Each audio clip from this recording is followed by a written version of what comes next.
నోటి పొచ్చడి నువ్వు నూరుతున్నప్పుడు పైక తోటి చెమట నువ్వు తుడుచుకున్నప్పుడు దండాన నీ సొక్క ఆరేస్తున్నప్పుడు నీ ఒంటి వాసనతకు గుర్తొచ్చినప్పుడు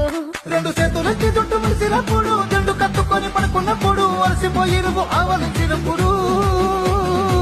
వచ్చుండే ఫీలింగ్స్